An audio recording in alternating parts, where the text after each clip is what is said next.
آغا سستانی کے نام سے دو مسئلے جو ہیں ان کو مس یوز کر لیا جاتا ہے یا ہو جاتے ہیں بیان کرنے میں. ہم نہیں کہتے وہ کرتا ہوگا. ایک تو بلی پالنے کا مسئلہ ہے. آغا سستانی تمام مراجع کے نزدیک کتے اور سور کا ایک بھی بال ہو تو نماز نہیں ہو. ہم ایک جگہ بھی گئے تھے کسی کے یہاں پر، وہ تو نان مسلم ہی تھا، وہ اس کے کتا تھا، اس کے کارپیٹ پہ جب ہم چلے تو اس کے بعد خیر یہ ہوا کہ صوفے وغیرہ پہ بال نہیں تھے لیکن کارپیٹ پہ اچھے خاصے فرش پہ تھے. میں نے سب سے پہلا کام یہ کیا کہ اس موزے کو ان کے یہاں سے اترتے ہی جو ہے اٹھا کے ڈسٹ بن میں ڈال، کیونکہ وہ بال اتنے چپک جاتے ہیں کہ عام طور پہ نکلتے ہیں. حرام گوشت جانور پاک ہے، مثال کے طور پہ بندر ہے، ریچھ ہے، بھیڑیا ہے، لومڑی ہے، شیر ہے، چیتا ہے، بلی ہے، یہ حرام گوشت جانور ہے. ان کے بال پاک ہیں لیکن اگر ان کے بالوں سے بنا ہوا کپڑا ہو یا بال لباس پہ لگے ہوئے ہوں زیادہ تو نماز نہیں ہوگی. مثال کے طور پر بلی کے بال اگر ہمارے کپڑوں پہ لگے ہوں تو نماز نہیں ہوگی. لیکن آغا سستانی فرماتے ہیں اگر ایک بال ہو یا دو بال ہوں تو حرج نہیں ہے. ایک دو کو لوگوں نے کہا کہ جی آغا سستانی فرماتے ہیں بلی پالنے میں حرج نہیں ہے. نا ایسا نہیں کہو، نہ پالو لیکن فتویٰ بدل کے نہیں کرو. پالنا ہے پالو سے مراد یہ کہ ظاہر ہے اگر وہ جسم پہ پورے بال ہوں گے نماز نہیں ہوگی. اور اس صورت میں بعض دفعہ حرام ہو جاتا ہے پالنا. کیوں کہ اتنا زیادہ وہ اٹیچ ہو جاتی ہے کہ جس کمرے میں اور جس گھر میں کوئی چیز ایسی نہیں ہوتی کہ جس میں بال نہ ہو، کتے کے اور بلی. یہ ایک پرابلم. کتے پالنے کا مسئلہ ہے وہ الگ ہے، اس کو بعد میں ہم بیان کر سکتے ہیں. لیکن ہاں اتنا جو انوالو ہو جاتا ہے لائف میں یہ تو قطعاً جو ہے وہ حرام ہو جاتا ہے. واقعاً مشکل ہے اس کے بعد نماز اور عبادات. بالکل اسی طرح سے ایک مسئلہ ہے کہ تاش کھیلنا حرام ہے. اکثر مراجع کا فتویٰ یہ ہے. تاش سے مراد ہے پلینگ کارڈ. آغا سستانی کی ویب سائٹ میں جو اصل عبارت ہے وہ یہ لکھی ہے، یہ کویسچن ہے گیمبلنگ سے related. Batting is only allowed between those. اب یہ سوال ہے is beating allow on horse race. اب یہ غلط مسئلہ مشہور ہے. گھوڑے میں پیسے لگائے جا سکتے ہیں گھوڑے کی ریس میں، ہاں یہ مسئلہ ہے اسلام میں، لیکن کون سا گھوڑا جو ہم خود چلا رہے ہیں کہ جو کہ چلا رہے ہیں ہم پیسے لگا رہے ہیں، نا وہ جائز نہیں ہے. خود ہم گھوڑا چلا رہے ہوں اور اس میں شرط لگائیں تو وہ جائے. یہاں پر فرماتے ہیں betting is only allowed between those who take part in the horse race and not for the onlooker and owners of the horses. Owner نے ایسی لگا دیا ہے وہ نہیں ہوگا، جو دوسرے لوگ بیٹھے ہیں وہ بھی نہیں. وہ شاید ایک وجہ یہ ہے کہ اسلام پسند کرتا ہے کہ لوگ گھوڑا سواری سیکھیں کیونکہ انسان کو بہت فریش کرتا ہے اور باڈی بھی اچھی بنتی ہے، کافی بیماریوں سے نجات ہوتی ہے اور خصوصاً بڑی ایج میں الزائمر وغیرہ سے بہت ساری چیزوں سے سکون کا سبب ہوتا ہے. اب ظاہر ہے کوئی اگر بعد میں چلانا چاہے تو بھائی گھوڑا دیکھ کے اس کی رفتار دیکھ کے اس کے کوچ سے پوچھ کے چلائیے کہ ہمارے اس پہ نہ چلائیے. پتہ چلا وہ گھوڑا جو ہے بہت زیادہ اسپیڈ والا ہے. اب یہاں پہ سوال ہے واٹ گیمز آر فوربڈن بریکٹ میں حرام ٹو پلے. یہاں پہ فرماتے ہیں پلینگ چیس بیک گیمن جو ہے کیا ہے ایبسولوٹلی فوربڈن وداؤٹ اور ود بیٹنگ. یہ تو بالکل ہے. بیک گیمن کیا ہے یہ والا ہے، خاص قسم کا ہوتا ہے. اسی کی ماڈرن صورتیں اس وقت جو کیسینو وغیرہ ہیں وہ اسی کمپیوٹر کی اور مشین کی اسی کی ماڈرن صورت. وہ خریدنا بیچنا چاہے بیٹ ہو یا نہ ہو، یعنی جوا لگایا جائے کہ نہ لگایا جائے حرام. اب اس کے بعد جس سے کنفیوژن ہوتا ہے بعض لوگوں کو وہ یہ ہے as far playing other games then playing them without the condition of betting یعنی gambling is forbidden. Condition of betting یعنی گیمبلنگ از فوربڈن، حرام. اب کوئی بھی باقی گیم ہو ان پہ اگر جوا لگایا جائے تو وہ سب حرام ہے. حتیٰ کوئی کہ آج بارش ہوگی کہ نہیں ہوگی، انڈیا میں اس پہ بھی جوا چلتی ہے. کرکٹ پہ جوا چل رہا تھا وہ یہی تھا، یہ جیتے گا یہ جیتے گا، لیکن وہاں پر پھر ایک دوسرا گیم بھی چل رہا ہوتا ہے ٹیمز کو کہ جلدی آؤٹ ہو جاؤ سارے ہو جاؤ.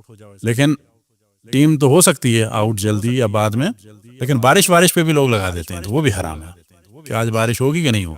اس کے بعد کیا ہے and one should avoid playing those games known as games of gambling. تو یہ تو ان سے بچنا ہوگا. اب اس کے بعد اگلے اس میں فرماتے ہیں کہ Domino's billiard and card games even without batting. Bracket میں یہاں پہ لکھا ہے obligatory precaution کہ بنا بر احتیاط واجب. جب مجتہد کا فتویٰ ہوتا ہے احتیاط واجب کا تو وہاں پر یہی مراد ہوتی ہے کہ ان کے نزدیک حرام ہے، لیکن اگر ان کے بعد والے کوئی جو فل عالم ہیں اگر وہ کہہ رہے ہوں کہ جائز ہے تو وہاں رجوع کیا جا سکتا. لیکن عموماً اس وقت جتنے بھی عالم حضرات ہیں ہیں وہ کہتے ہیں خصوصاً کارڈ کے بارے میں یعنی تاش کے بارے میں کہ یہ حرام ہے، یا جیسے آغا سستانی فرما رہے ہیں کہ بنا بر احتیاط واجب حرام ہے۔ پس جب لکھا ہو بنا بر احتیاط واجب یہ کام کرنا چاہیے تو اس کے معنی ہے کہ یہ کام کریں، اور جب لکھا ہو کہ بنا بر احتیاط واجب یہ کام نہ کریں تو اس کے معنی ہے کہ نہ کریں، مگر کب؟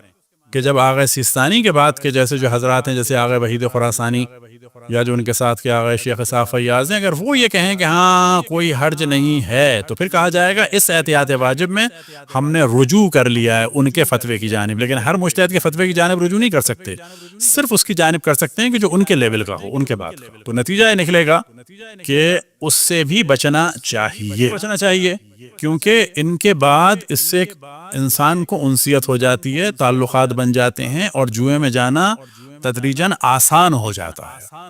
یعنی ہم جائیں جس کو یہ بیک ڈیمن نہ آتا ہو، کارڈ نہ آتے ہوں یا دوسرے گیمز نہ آتے ہوں، ہمیں تو کوئی جوئے میں لگائے گا ہی نہیں، مگر یہ کہ کافی ہم کو ٹریننگ دینی پڑے گی۔ لیکن اگر کسی کو آتا ہو کسی ایئرپورٹ پر، وہ کہے گا چلو لگا لیتے ہیں $50 شاید 500 مل جائے۔ یہ جو لگے گا تو کب لگے گا؟ جب اس کی زمین تیار ہے، آتا ہے اسے، آتا ہے تو وہ چلا جائے گا۔ اسلام یہ پسند کرتا ہے کہ ان چیزوں میں نہ جائیں۔ بہت بڑی بربادی جو لگتی ہے وہ جوئے کی وجہ سے لگتی ہے۔ ایک چیز ہم بتاتے ہیں، خود ہمارے پردادا کے کزنز میں سے ایک تھے، اللہ ان کی مغفرت فرمائے، کام تو ان کے غلط تھے، وہ خود بھی تاش کے ماہر تھے، اور فارغ وقت میں وہ لوگوں کو، بچوں کو سکھاتے تھے، ذمہ دار تھے، مالدار تھے، کھانا بھی آ رہا ہے، پانی بھی آ رہا ہے، اور ان کے ساتھ کھیلو۔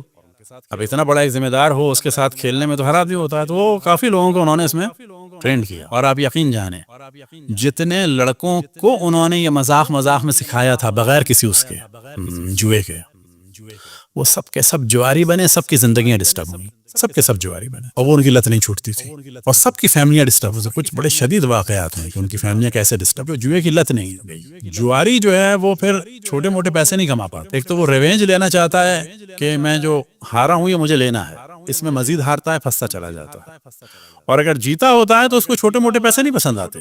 تو یہ ہے سیکھنے کے بعد پرسنٹیج بڑھ جاتی ہے۔ یہ چیزیں اگر ہمیں نہ پتا ہوں تو ہم نہیں لگیں گے، ڈر لگے گا، لیکن اگر آتی ہوں اور ماہر ہو جائیں تو پھر ہم اسی طریقے سے ایک فیملی کو ہم جانتے ہیں کہ نانا نے نواسی اور نواسے کو ستار اور طبلہ سکھایا تھا، شیعہ سید فیملی کی بات، مذاق ریٹائر آفیسر تھے، مالدار آدمی تھے، طبلے کا شوق تھا، ستار کا شوق۔ نتیجہ کیا ہوا کہ بچوں نے کو انہوں نے سکھانا شروع کیا، اور بچے جو ہیں، لڑکی بھی اور لڑکے بھی، سب گانوں میں اور رقص کی فیلڈ میں چلے گئے۔ کس نے بگاڑا؟ نانا نے، کسی غیر نے نہیں بگاڑا، کسی ناچنے والی نے نہیں بگاڑا، سگے نانا۔ اب یہاں پہ کہا جاتا ہے کہ ان چیزوں سے انسان جتنا دور رہے گا اتنا بربادی کے چانسز کم ہو جائیں گے، جتنا انوالو ہوگا۔ اب مثال کے طور پر لڑکی کو ڈانس سکھا دیا جائے، جیسی کہا جائے گا تمہیں ڈانس اگر اچھا کرو گی تو اتنے لاکھ ملیں گے، وہ چلی جائے گی، لیکن جس کو کچھ نہ آتا ہو وہ اس کے جانے کے چانسز کم ہوں گے۔ صلوات پڑھیں بر محمد و آل محمد۔